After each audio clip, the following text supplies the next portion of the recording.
Bear, Dell. It has been a busy day in the McKenzie household. That's only natural when there are inhabitants ages 20 and younger. One of them, Mark, just so happens to be a second-year centre-back with the Philadelphia Union and one of the rising stars within U.S. soccer, but it's another McKenzie who has the more pressing matter. Younger sister Madison has prom coming up and a decision needs to be made. "Sorry I'm late," says Mark, who slides into a booth at a Buffalo Wild Wings, just miles away from the McKenzie home. "I had to help my sister pick out her prom dress. It's a big deal, you know." The same could be said for Madison's big brother. In the past 12 months, the 20-year-old made his MLS debut, started 18 matches, captained the United States under-20 team to a first-place finish at the 2018 CONCACAF Under-20 Championship and then earned his first U.S. senior national team call-up. Not exactly normal stuff for someone who still can't order a beer with dinner. He's yet to play for the Union in 2019, but McKenzie is expected to start against Montreal on Saturday, 1 p.m. ESPN. It will be the latest step forward as he prepares for this summer's Under-20 World Cup. The last year has been great. There were a lot of ups and downs, but it's been a learning experience, McKenzie says. "I just wanted to put my head down and do my work, and ultimately, I feel like my play would do the talking, and it did. It's been a whirlwind to keep it all together, but I'm extremely humbled and thankful for what happened last year on this night." However, McKenzie is like any U.S. fan experiencing the emotions that comes with watching the national team, this one a late March friendly against Chile. "There is praise for Michael Bradley. Dude, I picked his brain so much during camp, and Garcia's odds, that first touch, bro. How about that? But there is also angst when Chile equalizes. Can't let that happen." One of the biggest takeaway from watching the Chile game with this budding U.S. star is that McKenzie is a true student and lover of the game.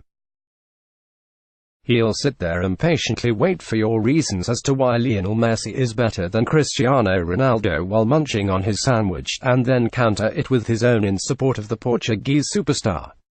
He'll also wade into waters that divide much of American soccer.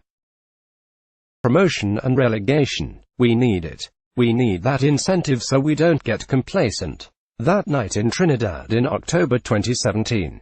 It was a sad night. So much build-up for a big game, and to see it crumble hurt me personally, because I'm part of it in a way. McKenzie has a passion for other sports, too. His occasional glances at the other televisions in the restaurant reveal as much. The NBA is a favorite, and while he enjoys watching the games, it's the off-court stuff that really gets McKenzie's attention. NBA Twitter, "Man, it's so petty. I love it," he says with a laugh. McKenzie is also a big follower of the NFL. MLS locker rooms boast players from around the world, which means players from overseas make for prime targets when it is fantasy football time. Pity the new foreign arrival who decides to join the Union's league. "I'll say, yeah bro, Ryan Fitzpatrick is a solid choice," McKenzie says, drawing laughs from the two Union staffers across the table. Just as easily as McKenzie jokes around, he is sincere on other topics. One such discussion in which he finds himself in the middle is whether he'll be in Poland this summer with the U.S. at the U20 World Cup. It all depends on the Union releasing him for the tournament, and of course getting selected by head coach Tab Ramos. The look in his eye shows clearly that McKenzie adores his time with the U20s, fondly recalling the 2-0 win against Mexico in the 2018 CONCACAF Under-20 final. "That game was so much fun, I just kind of sat back and watched Paxton, Michael, and Alex Mendez run the show," McKenzie said. "You know, you spend the whole month together, and when you spend that much time together, a bond grows. I talk to a lot of them, sometimes on a daily basis." A headache for Union boss Jim Curtin if McKenzie is not released for the tournament. The last thing anyone wants is for a bridge to burn between player and team. It has to be what's best for the Philadelphia Union. What's best for the national team and most importantly what's best for Mark at this stage of his development, Curtin told ESPN FC. He's a big part of what the U20s have accomplished. He's worn the captain's armband because of his leadership. We need to recognize that it means a lot to him.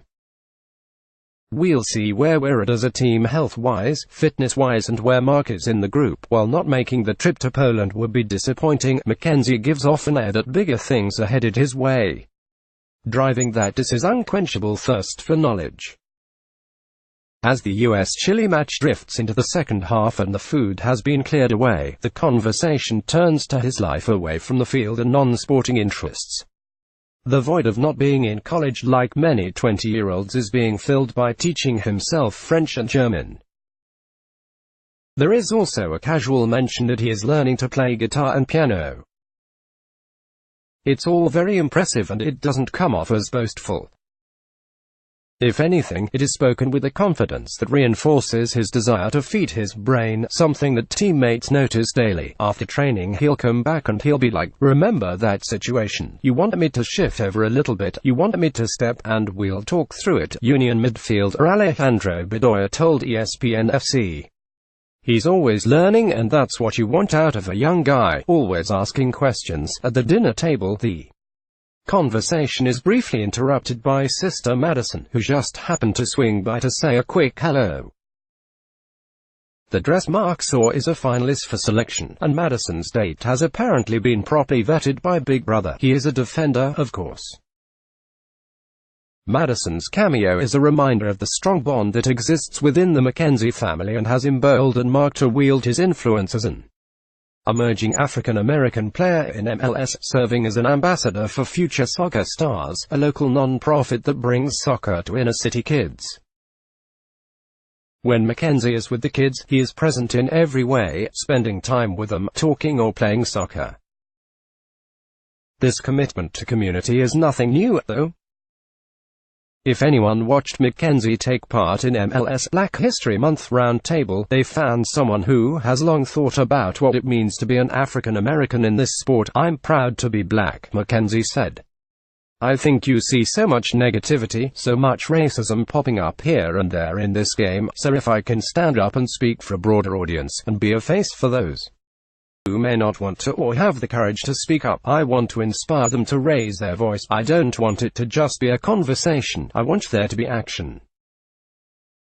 I want to see others involved in stuff like this.